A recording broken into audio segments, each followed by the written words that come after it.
Most people think wealth is a straight line. You earn more, you save more, you become financially free. But that's not how it works. Because the higher your net worth grows, the more invisible traps appear. Not obvious mistakes, not dramatic failures, but quiet financial decisions that slowly change your entire trajectory. And the dangerous part? Most of these traps don't look like mistakes until years later. The shift no one talks about. When you have very little money, your financial problems are simple. You know exactly what's wrong. You need more income, you need less spending. But as your net worth grows, the problems stop being obvious and start becoming structural. You no longer lose money in one moment. You lose it slowly, through decisions that feel correct at the time. Trap 1. Overconcentration of risk. At first, concentration feels powerful. One investment, one stock, one opportunity that changed everything. And when it works, it feels like skill. But concentration has a hidden cost.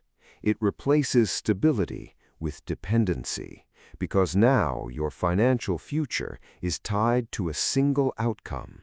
If it grows, you feel brilliant. If it falls, everything compresses at once. The real danger is not loss. It is fragility disguised as success. The deeper problem. Overconcentration doesn't just affect money, it affects judgment. Because when one position grows too large, you stop thinking objectively about it and start defending it emotionally. That is when investing stops being rational and becomes personal. Trap 2. Lifestyle expansion. This trap is quieter because it feels like progress. You earn more, so you upgrade your life. Better place, better car, better habits, better standards. Nothing feels wrong, but something changes silently. Your expenses begin tracking your income, and sometimes even exceeding it. The real mechanism. Lifestyle expansion does not happen all at once. It happens in micro decisions. Just a small upgrade. I can afford this now. It's only a little more. Individually, they are harmless. Together, they create a permanent cost structure. You earn more than ever, but feel financially stuck, not because income is low, but because flexibility disappears. Trap number 3. Tax ignorance. As wealth grows, a hidden force becomes more important. Not how much you earn, but how much you keep.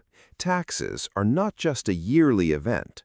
They are a system that interacts with where your money is stored, how long you hold investments, and how your income is structured. Small inefficiencies compound over time, not dramatically, but consistently. The real issue. Most people optimize for return, but ignore after-tax return. And over long timelines, that gap becomes meaningful. Not because of one mistake, but because of repeated small inefficiencies. Trap number 4. Inaction in refinancing and optimization. As your financial life becomes more complex, there are moments where small adjustments matter. Interest rates, fees, structures, terms. But many people delay these decisions, not because they are unaware, but because the system feels good enough. The real cost of comfort. In finance, inertia is expensive because small percentages over long periods become large differences. But the trap is psychological. If something is working, you don't feel urgency to improve it, even when improvement is available.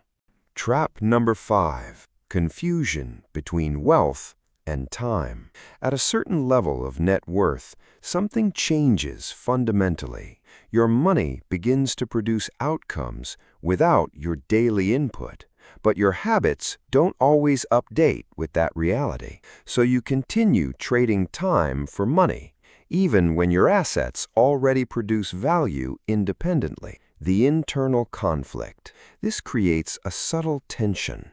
One part of your life is compounding, another part is still linear, and the gap between those two systems creates inefficiency, not financial failure, but misaligned effort. Trap number 6. Early financial wins are dangerous, not because they are bad, but because they are incomplete. They often happen in favorable conditions, rising markets, good timing, strong momentum, and the human brain does something predictable. It connects outcome to skill. The problem: success creates certainty, but markets do not reward certainty. They reward adaptability. And when confidence becomes fixed, risk increases without awareness. Trap number 7. Financial complexity. As wealth grows, so does the number of accounts, investments, and decisions.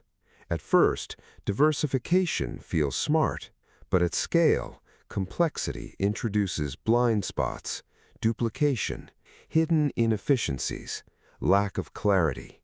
And complexity has one major effect. It reduces understanding of your own system. The real risk. The danger is not losing control suddenly. It is slowly losing visibility, because what you cannot see clearly, you cannot optimize effectively. Trap number 8. Illiquid wealth. Wealth is not only about total value, it is also about accessibility. Some assets grow in value, but cannot easily be converted into usable cash. This creates a paradox. You may appear wealthy on paper, but feel constrained in real life. The balance problem. Too much liquidity creates inefficiency. Too little liquidity creates fragility. The challenge is not choosing one, but maintaining balance between both. Trap number 9. Delayed action. One of the most expensive financial behaviors is delay. Not because people are lazy, but because they wait for better timing, better income, better conditions, better certainty. The reality: financial systems do not reward waiting. They reward time inside the system, because time is the only variable that cannot be recovered. Trap number 10. Under protection. As wealth increases, risk exposure increases too. More assets, more responsibility, more potential points of failure. But protection often remains unchanged. The misunderstanding. Many people insure based on past status, not current reality, and that creates a gap between what is owned and what is protected. The real lesson.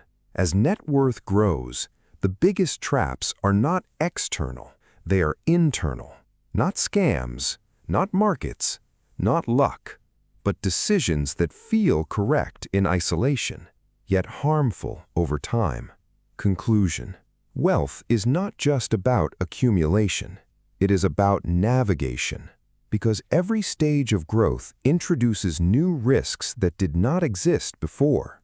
And the real difference between losing and preserving wealth is not how much you earn, it is how clearly you see the traps. Because in the end, financial growth does not just change your bank account, it changes the complexity of every decision you make. And those who understand that early don't just grow wealth, they keep it.